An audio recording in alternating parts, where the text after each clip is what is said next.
ഇപ്പൊ നിലവിലുള്ള big thing in Indian cinema എന്താണെന്ന് ചോദിച്ചു കഴിഞ്ഞാൽ നമുക്ക് കണ്ണും പൂട്ടി പറയാം സലാർ. ആ ഒരു ഒറ്റ പേര് മാത്രമേ എൻ്റെ മനസ്സിൽ എന്തായാലും വരുള്ളൂ. കാര്യം ലിയോ എന്ന് പറഞ്ഞ ഒരു പടമായിരുന്നു കുറച്ച് നാളായിട്ട് എന്തോ വലിയൊരു സംഭവം ഇന്ത്യൻ സിനിമയിനകത്ത് വരാനുള്ളതെന്ന് വെച്ചാൽ കുറച്ചാൾ ലിയോ അറിഞ്ഞത്. കുറച്ചാളല്ല, ഒരു അധികം നാളെ, ഏകദേശം പറഞ്ഞാൽ ഒരു വർഷത്തോളം അത് ലിയോ അറിഞ്ഞു.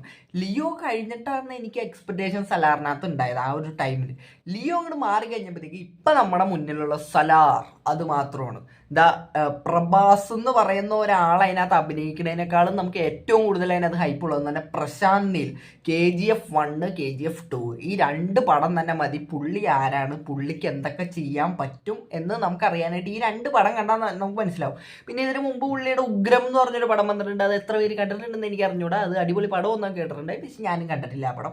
അത് എന്തായാലും പോട്ടെ, അത് നമ്മൾ നോക്കേണ്ട കാര്യമില്ല. പിന്നെ സലാർ ഉഗ്രത്തിന്റെ റീമേക്കാണ് അങ്ങനെയൊക്കെ പറഞ്ഞ് കേൾക്കുന്നുണ്ട്, അതും നമുക്കറിയില്ല. ഞാൻ ഉഗ്രം കാണാത്ത സ്ഥിതിക്ക് ഞാൻ അത് കാണാനും പോടില്ല ഈ സലാർ കാണണ വരെ.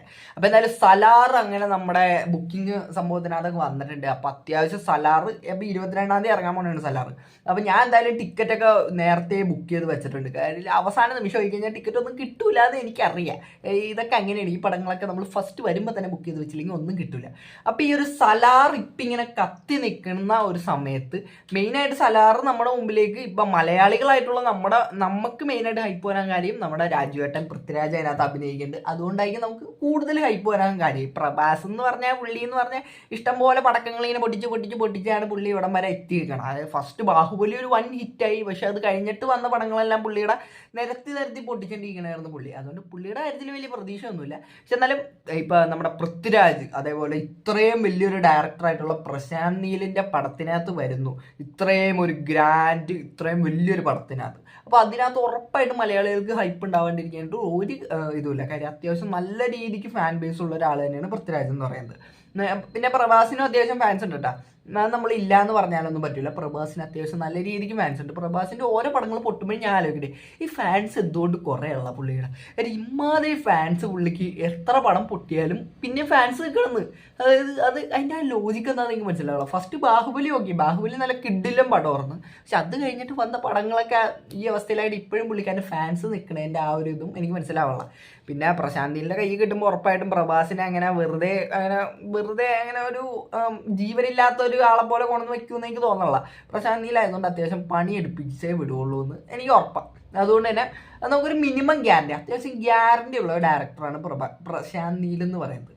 അതേപോലെ തന്നെ ഈ സലാറിന്റെ ടീസറും ട്രെയിലറൊക്കെ വന്നപ്പോഴാണെങ്കിലും ഫസ്റ്റത്തെ ഈ ഒരു ടീസർ വന്നപ്പോഴത്തേക്കും അത്യാവശ്യം കിടിലൻ സാധനം ഓർന്നത്. മറ്റേ ചീറ്റ ടൈഗർ ഗോഡ്സിലല്ലോ സാധനത്തിന് പേര് നമ്മുടെ ഡൈനോസർ എന്നൊക്കെ പറഞ്ഞിട്ട് വന്നപ്പോൾ അത് അടിപൊളി സാധനം ഓർന്നു. അതിൻ്റെ ട്രെയിലർ വന്നപ്പോഴും ട്രെയിലറും അത്യാവശ്യം അടിപൊളി ഒരു സംഭവം തന്നെയായിരുന്നു. ആ ട്രെയിലറിൽ നമ്മുടെ പൃഥ്വിരാജിനെ ഉണ്ടായി, അപ്പോൾ എല്ലാവരും ഉണ്ടായി, നല്ല നൈസ് ഒരു സാധനം ഓർന്നു. പക്ഷേ ഞാൻ ഈ ട്രെയിലറും ടീസറൊക്കെ മാക്സിമം കാണാണ്ടിരിക്കാനായിട്ട് ഞാൻ ഓരോ പടത്തിനെ ശ്രമിക്കാറുണ്ട്.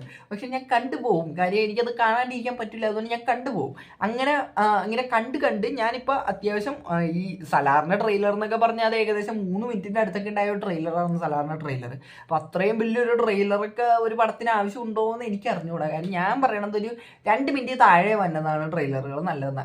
അല്ലെങ്കിൽ നമുക്ക് കഥ ഒരുപാട് മനസ്സിലാവും. കഥ ഒരുപാട് മനസ്സിലായി കഴിഞ്ഞാൽ ഒരു രസമില്ല. ചിലപ്പോൾ എനിക്ക് മാത്രം തോന്നുന്നുണ്ടാക്കിയത്. എനിക്ക് പേഴ്സണലി അത് അങ്ങനെ കാണുന്നത് ഇഷ്ടമല്ല. കാര്യം ഒന്നും അറിയാണ്ട് കാണുമ്പോഴത്തേക്കും ഒരു പ്രത്യേക രസമുണ്ട്. പക്ഷേ ഈ ട്രെയിലറിനകത്ത് ഫുൾ കഥയും കണ്ടിട്ട് പിന്നെ പോയിരിക്കുമ്പോൾ അതൊരു ഇല്ലാത്ത പോലത്തെ ഒരു ഏർപ്പാടായിട്ട് എനിക്ക് തോന്നാറുണ്ട്. അപ്പൊ ഈ ഒരു സലാറിന്റെ ഫസ്റ്റത്തെ ടീസറും ഞാൻ കണ്ട്, രണ്ടാമത് ഇറങ്ങിയ ട്രെയിലറും ഞാൻ കണ്ട്. പക്ഷെ ഈ ഒരു ട്രെയിലർ കണ്ടു കഴിഞ്ഞപ്പോഴും ഞാൻ വിചാരിച്ച് കാണുന്നുണ്ടായിരുന്നു എന്നാണ് എൻ്റെ മനസ്സിൽ. അത് കഴിഞ്ഞ് ഞാൻ നോക്കുമ്പോൾ ഇപ്പൊ റിലീസ് ട്രെയിലർ എന്ന് പറഞ്ഞ് വേറെ ഒരു സാധനം ഇറക്കി വിട്ടേക്കണം. ഈ ഒരു സാധനവും കൂടെ അത് നോക്കുമ്പോൾ 3 മിനിറ്റിന്റെ അടുത്ത്. അപ്പൊ ഞാൻ ആലോചിക്കണം ഇവരെന്താ ഉദ്ദേശിക്കണം. അപ്പൊ 2 ട്രെയിലറും കൂടെ ഇപ്പൊ ഏകദേശം 6 മിനിറ്റിന്റെ അടുത്തുള്ള സാധനം ഇവർ പുറത്തു വിട്ട്. അപ്പൊ ഈ ഒരു രണ്ടാമത് ഇറങ്ങിയ സാധനം ഞാൻ കണ്ടില്ല കേട്ടോ. റിലീസ് ട്രെയിലർ എന്ന് പറഞ്ഞ സംഭവം ഞാൻ കണ്ടിട്ടേ ഇല്ല. അത് കാണണ്ട, അത് ഞാൻ കാണൂല. അത് ഞാൻ എന്തായാലും പടം കണ്ട് കഴിഞ്ഞിട്ട് ചിലപ്പോൾ ഞാൻ അത് കാണുമായിരിക്കും. പക്ഷെ എന്നാലും ഇപ്പം ഞാൻ നിലവിൽ അത് കാണൂല. അത് കണ്ടാൽ എനിക്ക് കുറെ കിട്ടും ആ പടത്തിൽ നിന്ന്. ഇപ്പം തന്നെ സലാറിന്റെ ട്രെയിലർ കണ്ടപ്പോൾ തന്നെ, ഫസ്റ്റ് ട്രെയിലർ കണ്ടപ്പോൾ തന്നെ എനിക്ക് അത്യാവശ്യം കാര്യങ്ങൾ അതിൽ നിന്ന് കിട്ടിക്കഴിഞ്ഞ്. അത് എങ്ങനെയൊക്കെ എൻ്റെ കഥ പോണേ, എങ്ങനെയൊക്കെ പ്ലോട്ട്, എന്തായിരിക്കും ട്വിസ്റ്റ് വരാൻ പോണേന്ന് വരെ എൻ്റെ മൈൻഡിൽ വന്നു കഴിഞ്ഞ്. അപ്പം ഈ ഒരു സാധനത്തിൻ്റെ ഒരു പ്രശ്നം എന്ന് പറഞ്ഞാൽ ഇത് അവിടെ പോയിരിക്കുമ്പോഴത്തേക്കും ഒട്ടുമിക്ക സ്ഥലത്ത് കാലത്ത് ഞാൻ ഈ പ്രതീക്ഷിക്കുന്നത് തന്നെ വരാറുണ്ട്. അതുകൊണ്ട് തന്നെ ഞാൻ ഇത് കാണാറില്ല. ഞാൻ ഇപ്പം ഈ ഇറങ്ങിയ സാധനം കണ്ടില്ല, ഈ റിലീസ് ട്രെയിലർ എന്ന് പറഞ്ഞ് വന്ന സാധനം. ഇങ്ങനെ അങ്ങനെ ഇറക്കി ആ ഒരു സംഭവം ഇടണ്ടായിരുന്നെന്നാണ് എൻ്റെ ഒരു അഭിപ്രായം. പക്ഷേ അവരുടെ ഇഷ്ടമാണ്, അവരുടെ പടമാണ്. അതേപോലെ അവർക്ക് ഇഷ്ടം പോലെ മാർക്കറ്റിംഗ് സ്ട്രാറ്റജി, അതേപോലെ പ്രൊമോഷൻ്റെ ഭാഗമായിട്ടൊക്കെ അവർക്ക് വിട്ട് തന്നെ പറ്റുള്ളൂ. അതുകൊണ്ട് അവർ വിട്ടോട്ടെ, ഞാൻ കാണാനുള്ള. അപ്പോൾ അത് മിക്കവാറും എല്ലാവരും അത് കണ്ടിട്ടുണ്ടാവും, ഈ റിലീസ് ട്രെയിലർ എന്ന് പറഞ്ഞ സാധനം. അത് അടിപൊളിയാണ്, കിടിലോ എന്നൊക്കെ കൂട്ടുകാരൻ പറഞ്ഞിട്ടായിരുന്നു. അപ്പോൾ നല്ലതായിരിക്കാം. അപ്പോൾ എന്തായാലും 22-ാം തീയതി പടം കണ്ടു കഴിഞ്ഞിട്ട് നമുക്ക് പറയാം പടം എങ്ങനെ ഉണ്ടായിരുന്നു നമുക്ക് പറയാം. അല്ലാണ്ട് ഇപ്പം നമ്മൾ ഇരുന്ന് ഒരുപാട് ഹൈപ്പ്, അതായത് ഈ സലാറിന് ഒരുപാട് ഹൈപ്പ് അത്യാവശ്യം ഇപ്പം തന്നെ ഉണ്ട്. ഇത് മറ്റേ പ്രശാന്ത് നീൽ സിനിമാറ്റിക് യൂണിവേഴ്സിനകത്തുള്ളതാണോ, അല്ലെങ്കിൽ KGF ആയിട്ട് കണക്റ്റ് ആവുമോ, റോക്കി ബൈ വരുമോ എന്നൊക്കെയുള്ള ഒരുപാട് സാധനങ്ങൾ ഇപ്പം തന്നെ കറങ്ങിയിട്ടുണ്ട്. യാഷുണ്ട്, മറ്റവരുണ്ട്, മറിച്ചവരുണ്ട്, നമ്മുടെ LCO ഒക്കെ പോലെ ഇഷ്ടംപോലെ ആൾക്കാരുണ്ടെന്നൊന്നല്ല, ഈ നമ്മുടെ യാഷ് വരും എന്നുള്ള സാധനമാണ് മെയിനായിട്ട് കിടന്ന് അങ്ങനെ ഒരു സാധനം.